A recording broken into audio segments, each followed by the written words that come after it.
என்னம்மா? சாப்பிட வாங்கத்தே. வேண்டாம், பசிக்கல. மத்தியானத்துல இருந்து ஒண்ணுமே சாப்பிடாம இருக்கீங்க. என் மேல கோவம் இருந்தா எனக்கு என்ன தண்டனை வேணாலும் கொடுங்க. பசியோட வரவங்களுக்கு வயிறார சோறு போடுறவங்க நீங்க. இப்படி நீங்க பட்னியா இருந்தா என் மனசு கேட்குமா அத்தை? முதல்ல நடந்ததை மறந்துட்டு சாப்பிடவாமா? எதடா மறக்க சொல்ற? நம்ம ஐயாவை அவமானப்படுத்தினதையா? அதெல்லாம் திருப்பி வாங்க முடியுமா? காலாகாலத்துக்கும் சொல்ல மறக்க முடியாது.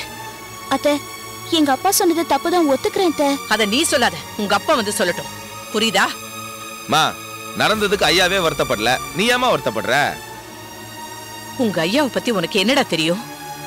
அவர் உள்ளுக்குள்ள எரிமலை மாதிரி வெடிச்சுட்டு இருக்காருடா.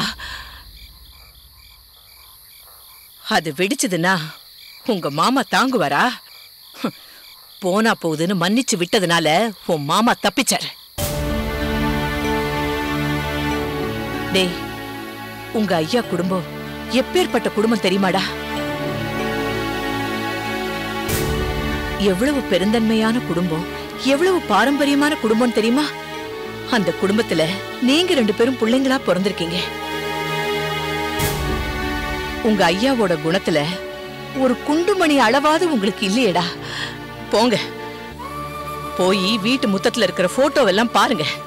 உங்க ஐயாவோட பெருமையும் பாரம்பரியமும் உங்களுக்கு புரியும்டா. என் மாமனார் காலத்துல இந்த வீட்டுக்கு பெருந்தலைவர் காமராஜ் ஐயா சாப்பிட வந்திருக்காரு, பசும்பொன் தேவரையா சாப்பிட வந்திருக்காரு, அறிஞர் அண்ணா சாப்பிட வந்திருக்காரு. அப்படிப்பட்ட பெருந்தலைவர்களோட கால்பட்ட இடம்டா இது. அத்தை, இதெல்லாம் கேட்கறதுக்கு எங்களுக்கு பெருமையா தான் இருக்கு. அம்மா, எங்களுக்கு எல்லாமே தெரியுமா. பாட்டி நிறைய சொல்லியிருக்காங்க. இப்ப அதுவா முக்கியம்? அம்மா, ஐயாக்கும் மாமாக்கும் இது வரைக்கும் பிரச்சனை வந்திருக்கா? இப்ப வந்திருக்குன்னா என்ன காரணம்? ஏன் இப்ப நீ நானும் சண்டை போட்டுட்டு இருக்கமே, அது காரணம் யாரு? நமக்குள்ள பிரச்சனையை உண்டாக்கி ஐயாவை நம்ம கிட்ட இருந்து பிரிச்சு அவர் சொத்தை அனுபவிக்கத்தான் அந்த குடும்பம் திட்ட போட்டுட்டு இருக்கு. இப்ப நீங்க சொன்னீங்களே இந்த குடும்பம் கௌரவம் இதெல்லாம் தாரவாக்க சொல்றீங்களா? இல்ல அப்படி தாரவாக்குறதா பெருமையா? நீங்க வேணா அந்த ஆயக்குடி குடும்பத்துக்கு விட்டு கொடுக்கலாம், அது உங்களுக்கு பெருந்தன்மையா இருக்கலாம். ஆனா நாங்க ஏமாலியா இருக்க விரும்பலாமா? டேய், நீங்க எங்க சுத்தி எங்க வரீங்கன்னு தெரியுதுடா. உங்களுக்கு சொத்து வேணும் அவ்வளவுதானே? ஐயா கிட்ட சொல்லி முழு சொத்தையும் உங்க பேர்லயே எழுதி வைக்கிறேன்டா. என்னையும் ஐயாவையும் விட உங்களுக்கு சொத்து முக்கியமா போச்சு இல்ல? ஐயா வலது கை நீட்டினா 1000 ஏக்கர், இடது கை நீட்டினா 1000 ஏக்கர். அப்படிப்பட்ட மனுஷன் ஒரு பொண்ணுக்கு மாப்பிள்ளை கேட்டது உங்களுக்கு பெரிய தப்பா போச்சு இல்ல? அது இவ்வளவு பெரிய பிரச்சனையா போச்சு இல்ல? அத்தை, நீங்க தப்புன்னு சொன்னா ஒத்துக்க போறதில்ல. ஐயா கேட்டது சரியாவே இருக்கட்டும். நீங்க முதல்ல சாப்பிட வாங்க அத்தை. உங்களோட சேர்ந்து இன்னொரு ஜீவனும் பட்னியா இருக்கு. நம்ம லட்சுமி காலையில இருந்து ஒண்ணுமே சாப்பிடல, தண்ணி கூட குடிக்க மாட்டேங்குது. என்னது? லட்சுமி எதுவும் சாப்பிடலையா? ஆமா அத்தை, காலையில இருந்து நானும் எதையோ கொடுத்து பார்த்துட்டேன். நீங்க கொடுக்குற எல்லாத்தையும் நானும் கொடுத்தேன். கொம்ப ஆட்டிக்கிட்டு எதையுமே சாப்பிட மாட்டேங்குது. லட்சுமி, லட்சுமி சாப்பிடலையாடா? லட்சுமி, நான் சாப்பிடாததுனால நீயும் சாப்பிடாம இருக்கியா? அங்க ஐயாவும் சாப்பிட்டிருக்க மாட்டாருடா. அதான் நானும் சாப்பிடாம இருக்கேன். அங்க ஐயா சாப்பிடுறதுக்கு குலதெய்வம் கங்காதேவி மனசு வைக்கணும். நான் உனக்கு புண்ணாக்கு எடுத்துட்டு வரேன், நீ சாப்பிடணும் என்ன? இரு வரேன்.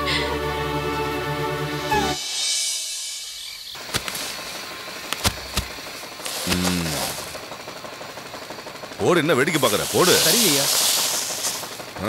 அப்புறம் ஐயா, எத்தனை மூட்டை கட்டிருக்கீங்க? 200 மூட்டைங்க ஐயா. சரியா கட்டி வச்சீங்களா? சரியா இருக்கு. எலி இருக்கான்னு பாத்தீங்களா? இல்லைங்கய்யா. எல்லாம் சரியா இருக்குல்ல? சரியா இருக்குங்கய்யா. சரி, லோடு வண்டி எப்போ வருது? 5 மணிக்கு வருதுங்கய்யா. வணக்கம் பங்காளி.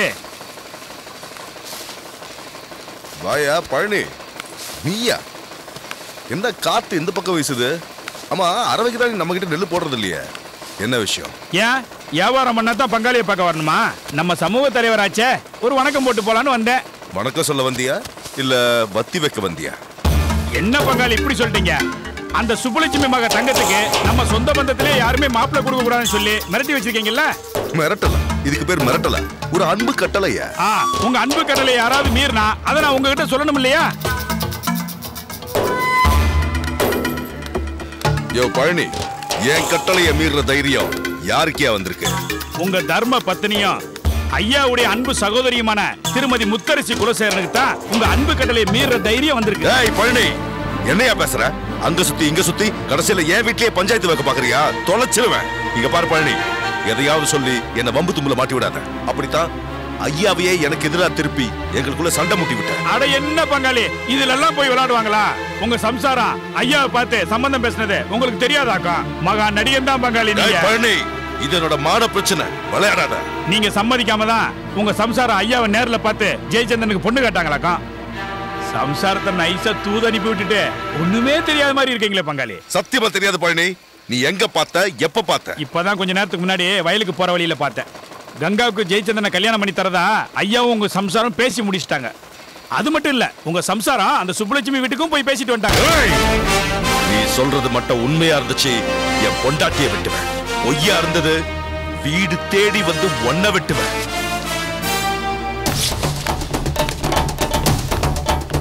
பங்காளி, வெட்டுவ யாரு யார வெட்டுறான்னு பாப்போம். ஓம் महादेवेश विद्महे विष्णुपत्नीश धीमहि तन्नो लक्ष्मी प्रचोदयात् गजलक्ष्मी अंबिका स्वामिने नमो नमः कर्पूरनीराञ्जनदीपं दर्शयामि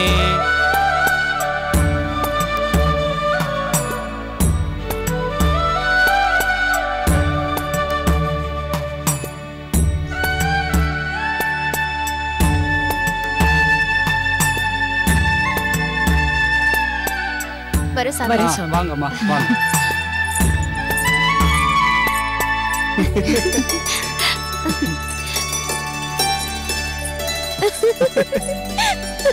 ஏண்டி சிரிக்கிற?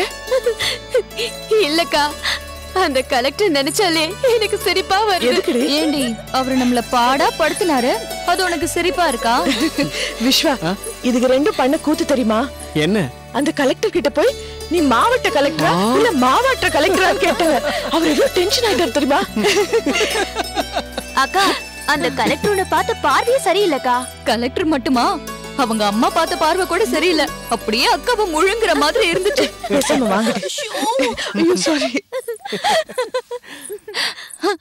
நம்ம அக்கா கங்காவையும் அந்த கலெக்டரையும் பக்கத்து பக்கத்துல நிக்க வச்சு பார்த்தா அப்படியே ராமர் செய்த மாதிரி இருக்காது?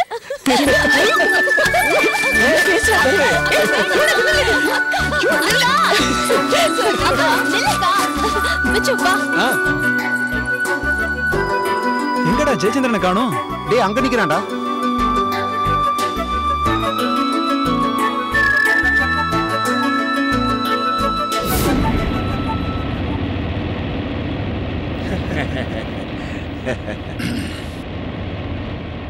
வள்ளிநாயகம், சொல்லுங்க ஐயா.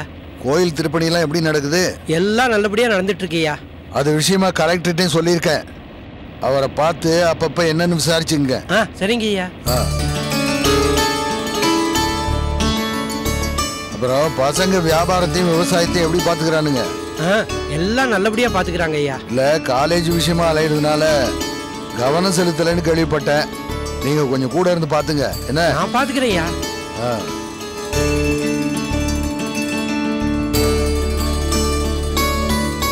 அந்த பஞ்சாயத்து எல்லைமன் கோயில கொஞ்சம் நிறுத்துப்பா, சாமி கூட்டு போயிடலாம். சரிங்க ஐயா.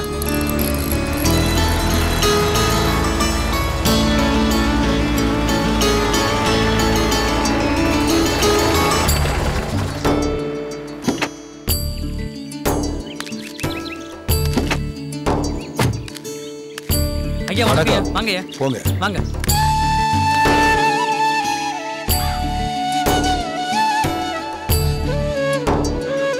அம்மா தாயே, எல்லாரும் நல்லா இருக்கணுமா?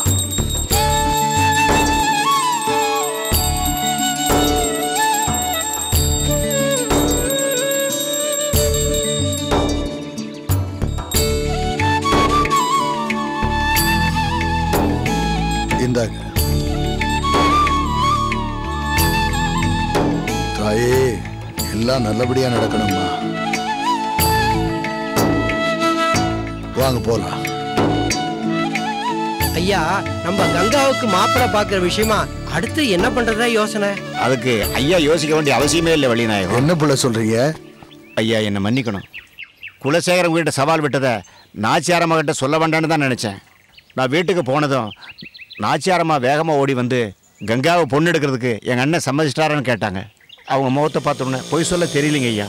நடந்த விஷயத்தை அத்தனையும் சொல்லிட்டேங்க. நாச்சியார் என்ன சொன்னா? என்ன சொன்னாங்களா? அவ்வளவுதான். நாச்சியாரம்மா கோவம் வந்தது பாருங்க, அம்மனுக்கு வந்த மாதிரி கோவம் வந்துடுச்சுங்க. ஆக்ரோஷமா கிளம்பி போய் குலசேகரனை உண்டு இல்லைன்னு பண்ணிட்டாங்களாம். ஐயா கிட்ட மன்னிப்பு கேட்டு ஒழுங்கு மரியாதையா ஜெயச்சந்திரனுக்கு கங்காவை பேசி முடிக்கல, என் முகத்துல முடிக்காதன்னு சொல்லிட்டாங்களாம். இனிமே அண்ணன் தங்கச்சி உறவை அருந்து போயிடுன்னு சொல்லிட்டு வந்துட்டாங்களாம். நாச்சியார் இருக்காள பார்த்தா சாது, பாஞ்சா ஒரு பெண் புலி. கூட பிறந்தவனாச்சேன்னு குலசேகரனுக்கு ஒரு சந்தர்ப்பம் கொடுத்துட்டு வந்திருக்கா. வேற யாராவது இருந்தா கதையே முடிஞ்சிருக்கும். எனக்கு எங்க ஐயான்னா பயமியா. அவர் ஏத்தாப்புல நிக்க கூட மாட்டேன். நாச்சியார் தான் ரொம்ப தைரியமா எங்க ஐயா கிட்ட பேசுவா. எங்க ஐயா அடிக்கடி என்கிட்ட சொல்லுவாரு, நாச்சியார் ஒருத்தி உன் பக்கத்துல இருந்தா போதுண்டா, உனக்கு எல்லாமே வெற்றி தான். எங்க ஐயா வாக்கு அப்படியே பலிச்சிருச்சு. என்னுடைய பேர், புகழ், அந்தஸ்து, மரியாதை, செல்வாக்கு, இது எல்லாத்துக்குமே நாச்சியார் தான் என் காரணம். ஐயா, நாச்சியாரம்மா உங்க மேல வச்சிருக்கிற பாசத்தை நீங்க சொல்லி ஐயா எங்களுக்கு தெரியணும். இப்படித்தான் கிராமத்துல ஒரு பழமொழி சொல்லுவாங்க, தென்னை மரத்துல தேள் கொட்டினா பனை மரத்துக்கு நெறி கட்டுமா. அந்த மாதிரி என் காலில் முள்ளு குத்துனா நாச்சியார் கண்ணுல இருந்து தண்ணி வரீங்க. இப்படிதான் ஒரு நாள் வயல்வெளியில போயிட்டு இருந்தேன். என் காலில் கருணாகம் குத்திடுச்சு. விஷம் தலைக்கேறி மயங்கி விழுந்துட்டேயா. அப்ப கார்த்திக் கைப்புள்ளையா இத கேள்விப்பட்ட நாச்சியா அலறி அடிச்சு ஓடியாந்து என் காலில் இருந்த விஷத்தை உறிஞ்சி என்ன தோல்ல தூக்கி போட்டுட்டு வைத்தியத்தை கொண்டு போயிருக்கான். என்ன தூக்குறதுக்கு அவளுக்கு எப்படிதான் பலம் வந்துச்சுன்னு தெரியலையா. கருணாகம் கொத்தி யாருமே பொழைச்சது இல்லையா. நேரத்தோட என்ன வைத்தியத்தை கொண்டு போனதுனால நான் பொழைச்சிருக்கேன். அவ விஷத்தை உறிஞ்சதுனால அவளுக்கு விஷம் ஏறிடுச்சு. அப்புறம் அவளையும் காப்பாற்ற வேண்டியதா போயிடுச்சு. அப்பதான் அவ புள்ளைய வயல்ல போட்டு வந்த விஷயமே எனக்கு தெரிய வந்துச்சு. நானும் உங்களை மாதிரிதான் பதறி போயிட்டேன். ஏண்டி, பால் குடிக்கிற பிள்ளைய வயல்ல போட்டு வந்துட்டியே, பிள்ளைக்கு ஏதாவது ஆச்சுன்னா என்னடி பண்ணுவான்னு கேட்டேன். அதுக்கு அவ என்ன சொன்னா தெரியுமா? ஐயா, நீங்க இருந்தா நான் எத்தனை பிள்ளை வேணாலும் பெத்துக்குவேன், உங்க உயிர் இல்லைன்னா நான் வாழ்ந்து என்ன பிரயோஜனம்னு கேட்டா. நாச்சியா தான் என் உயிர். நான் உயிரோட இருக்கிறதுக்கு காரணமே நாச்சியா தான். குலசேகரன் என்கிட்ட சவால் விட்டதை பொறுத்துக்க முடியாம தான் அவ போய் சவால் விட்டு வந்திருக்கா. நாச்சியா அப்படி சொன்னான்னு நீ சொன்னதும் என் மனசுல புது தெம்பே வந்துருச்சியா. ஐயா, நாச்சியாரம்மா வார்த்தையை மீறி உங்க மச்சான் நடந்து பாருன்னு எங்களுக்கு நம்பிக்கை இல்லையா. உங்களை ஏத்துக்கிட்டு அண்ணன் தங்கச்சி உறவை அறுத்துக்கிட்டு அவங்க இந்த ஊர்ல வாழ முடியுமா? நீங்க வேணா பாருங்க, உங்க காலில் விழுந்து மன்னிப்பு கேட்டு இந்த கல்யாணத்துக்கு சம்மதம்னு சொல்லுவாங்க. நீங்க சொல்றது சரிதான். என் தங்கச்சி முத்தரசி என் காலில் விழுந்து மன்னிப்பு கேட்டு அழுது கங்காவை கொடுங்கன்னு கேட்டா. உன் புருஷனோட முறைப்படி வான்னு சொல்லி அனுப்பிச்சேன். நாச்சியா நம்பிக்கை எப்பவுமே வீண் போகாது. அவ நம்புற மாதிரியே நடக்கும்னு நானும் நம்புறேன். வாங்க போனா.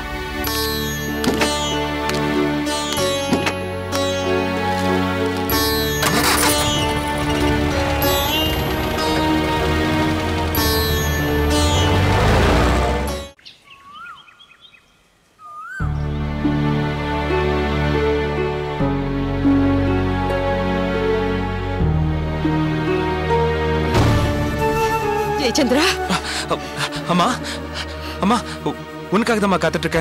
என்ன ஆச்சுமா? ஐயா என்ன சொன்னாரு? நான் கும்பிடுற தெய்வம் என்ன கைவிடலடா. உனக்கு கங்காவை கட்டி கொடுக்கறதுக்கு எங்க அண்ணனுக்கு முழு சம்மதம்டா. அத்தை வீட்டுக்கு போயிருந்தியாமா? இல்லப்பா, உங்க அப்பா பண்ண காரியத்துக்கு ஐயாவை வீட்டுல பார்த்து பேச முடியுமா? வயல்வெளியில பார்த்துதான் பேசினேன். என் புருஷன் பண்ண தப்புக்கு என் புள்ள வாழ்க்கையை கெடுத்துடாதீங்கன்னு அவர் காலில் விழுந்து கெஞ்சினேன். அவரும் மனசிறங்கி நடந்ததெல்லாம் ஒரு கெட்ட கனவா நினைச்சு மறந்துடுறேன், நீங்களும் மறந்துடுங்க, முறைப்படி உன் புருஷனை கூட்டிட்டு வந்து கங்காவை பொண்ணு கேளுன்னு சொல்லிட்டாருப்பா. அம்மா, நீ சொல்றத சத்தியமா என்னால நம்பவே முடியலம்மா. எனக்கு எவ்வளவு சந்தோஷமா இருக்கு தெரியுமா? அம்மா இந்த விஷயத்த அப்பா கிட்ட எப்படிமா சொல்ல போற?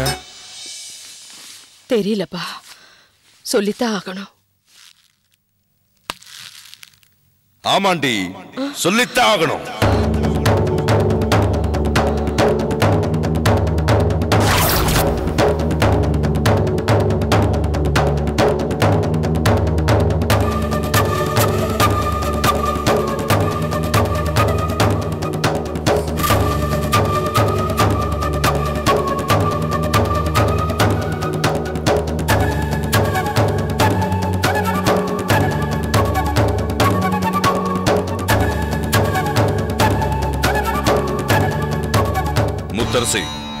இப்ப நான் கேட்கறதுக்கு மறுக்காம மறைக்காம உண்மையை சொல்லணும். அப்பா அது வந்து நீ சுமார். உன் அம்மா என்ன காரியம் பண்ணிட்டு வந்திருக்கான்னு தெரியுமா உனக்கு? ஐயாவை வயல்வெளியில பார்த்து பேசுனியா? சொல்றீ? ஆமா பேசுன. என்ன பேசுன? சொல்றீ? கங்காவுக்கும் ஜெயச்சந்திரனுக்கும் கல்யாணம் பண்ணி வைக்கிறதுல எனக்கு முழு சம்மதம்னு சொன்னேன். நான் எந்த குடும்பத்தை வேரோட அழிக்கணும் நினைச்சுக்கிட்டு இருக்கனோ அந்த குடும்பத்தை வாழ வைக்க நீ சம்பந்தம் பேசிட்டு வந்திருக்க. உன்னை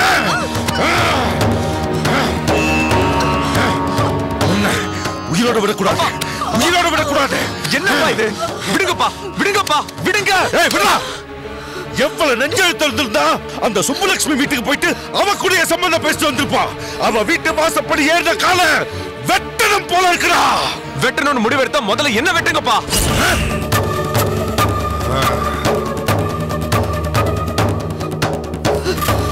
அம்மாவை நான் தான் ஐயாவை பார்க்க அனுப்புனேன்.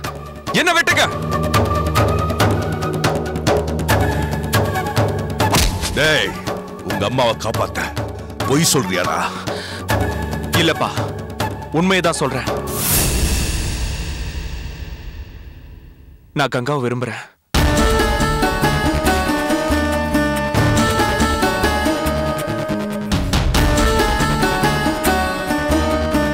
இதுக்காக என்னை எத்தனை தடவை வெட்டினாலும் சரி, ஆனா நான் கங்காவை மறக்க மாட்டேன்.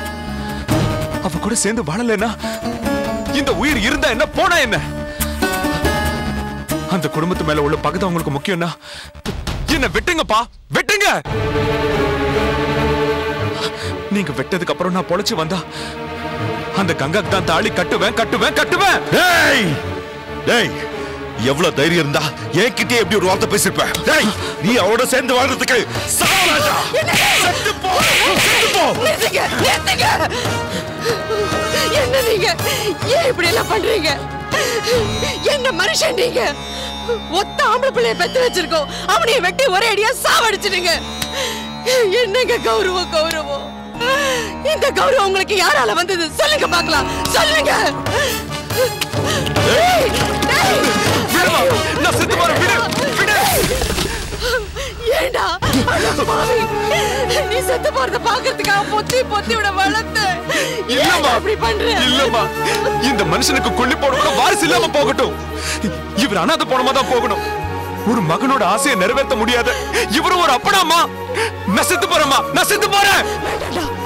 நீ மட்டும் சாகாத. அந்த மண்ணை எடுத்து என் தலையிலே ஊத்து. ரெண்டு பேரும் சேர்ந்து செத்து போயிடுவோம். அப்போ அந்த மனுஷனுக்கு வெறி அடங்குதான் பாப்போம்.